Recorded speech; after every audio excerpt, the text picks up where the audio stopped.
Beaucoup ont toujours pensé que la perfection est inatteignable. Je suis partagé dans cet avis.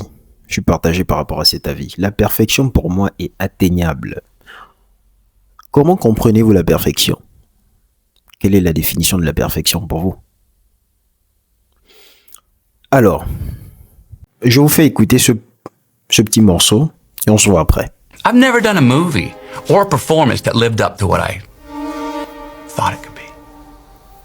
Because I'm thinking it can be divine. So go for perfection. Reality always comes in under. Ouais, la vidéo est en anglais. Ouais, le morceau est en anglais. Bref, c'est pas important. C'est quoi la définition de la perfection pour vous? Pour moi, la définition de la perfection, c'est la complétude. C'est une forme d'équilibre. Être équilibré dans tous les secteurs de sa vie. Vous avez vu la balance, n'est-ce pas? Lorsque vous prenez une balance et que vous posez un poids à gauche, le poids, peu importe ce que vous allez mettre sur le poids, sur le côté opposé, peu importe ce que vous allez mettre, que ce soit des draps, que ce soit des cailloux, que ce soit des verres, peu importe ce que vous allez mettre de l'autre côté, il faudrait que cela soit balancé, pas à la perfection, mais au juste milieu, le juste milieu. Être parfait, c'est être complet. Être complet, c'est de manquer de rien. C'est de ne avoir pas trop, pas moins, la juste mesure.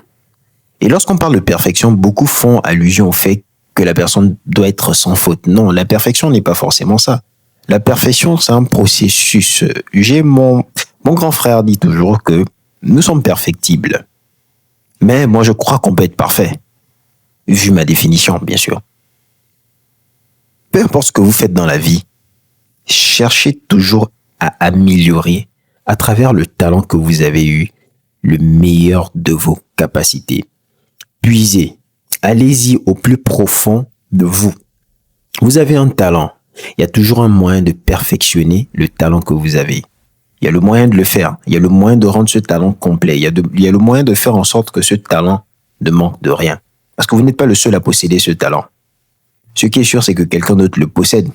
Quelqu'un d'autre là, et cette personne-là est en train d'exercer au meilleur de ses capacités, au meilleur de ses performances pour augmenter le rendement, pour accroître le rendement, soit dans la quantité que dans la qualité. Donc les deux vont de pair.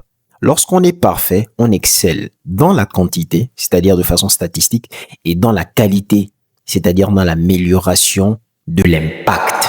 L'impact que vous donnez, l'impact qui se crée lorsque vous exercez quelque chose qui est votre talent, cet impact-là change des vies. Voilà pourquoi il est très important de savoir, premièrement, quel est votre talent et deuxièmement, de savoir comment l'améliorer. Parce qu'on ne sait toujours pas tout.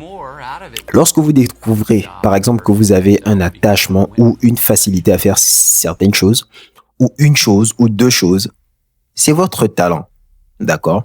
Ce que vous devez faire, c'est quoi? C'est chercher à améliorer cette capacité-là à son maximum. Et vu que vous ne pouvez pas faire deux choses à la fois de façon parfaite, vous allez forcément pencher sur l'une d'entre les deux. Et lorsque vous allez vous pencher sur l'une d'entre les deux, c'est à ce moment que tout va se jouer. Vous devez comprendre que chaque effort que vous fournissez, c'est une empreinte que vous laissez. Donc, cette empreinte-là,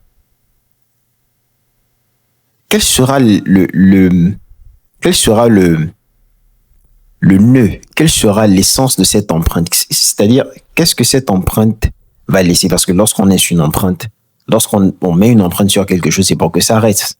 C'est pour que ça reste et c'est inoubliable. Voilà. Lorsque vous mettez l'empreinte, lorsque vous faites quelque chose, lorsque vous exercez, lorsque vous pratiquez ce que vous savez le mieux faire, non seulement dans les règles de l'art, mais selon le mais selon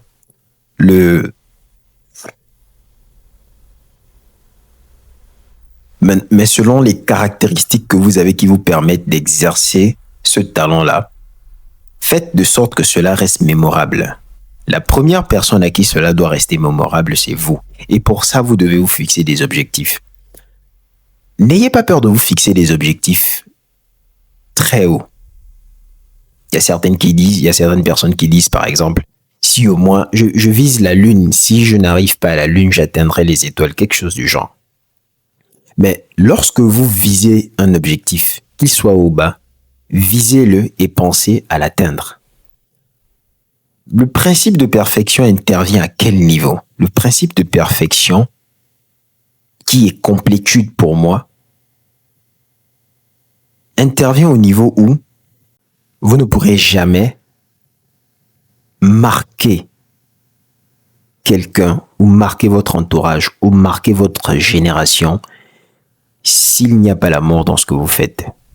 Ça sous-entend que vous ne pouvez faire que ce pourquoi vous êtes attiré. Ça sous-entend que vous ne pouvez faire et vous ne devez faire que ce pourquoi vous êtes attiré.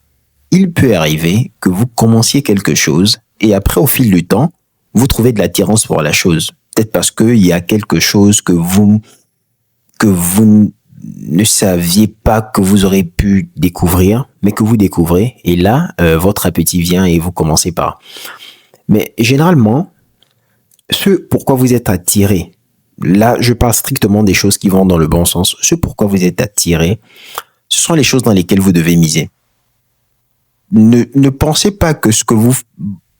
Ne vous dites pas, oh, je suis attiré par telle chose, mais je trouve ça banal parce que personne ne... Non, ne pensez jamais comme ça. Parce que si vous pensez comme ça, vous n'arrivez... Déjà, premièrement, c'est ici que ça se passe. Donc, si vous pensez comme ça, premièrement, vous n'arriverez jamais à magnifier la chose, à la rendre extraordinaire, parce que le talent, c'est faire quelque chose non seulement bien, mais c'est de rendre la chose parfaite, c'est de rendre la chose magnifique, c'est de rendre la chose extraordinaire.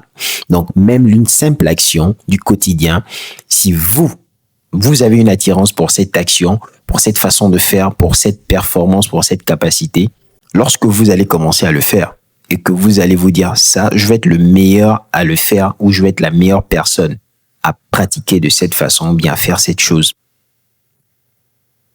vous y arriverez. Pourquoi? Parce que la première chose que vous aurez à l'intérieur, c'est le sérieux. La question ne se pose plus lorsque vous décidez de faire quelque chose de façon parfaite parce que naturellement, automatiquement, le côté sérieux s'active. La deuxième chose, c'est le temps. Vous ne voyez plus le temps passer. Pourquoi? Parce qu'il n'y a que ceux qui vous trottent. Il y a que ça qui vous trotte dans la tête. Parce qu'il n'y a que ça qui vous trotte dans la tête. La troisième chose, c'est la constance. Ça aussi, c'est quelque chose que vous ne verrez pas. Parce que lorsqu'on aime quelque chose, on se fiche pas mal du temps que ça va mettre. Ce qu'on veut, c'est atteindre. Et lorsqu'on atteint, on n'est jamais satisfait. C'est la raison pour laquelle je dis que la perfection est une forme de complétude. Parce que si vous courez sans jamais arriver, c'est une bonne chose. Mais si vous êtes arrivé et que vous continuez à améliorer, c'est là où vous rentrez dans la complétude. Parce qu'il y a une différence entre l'insatisfaction et la satisfaction, mais le besoin ou le désir d'améliorer.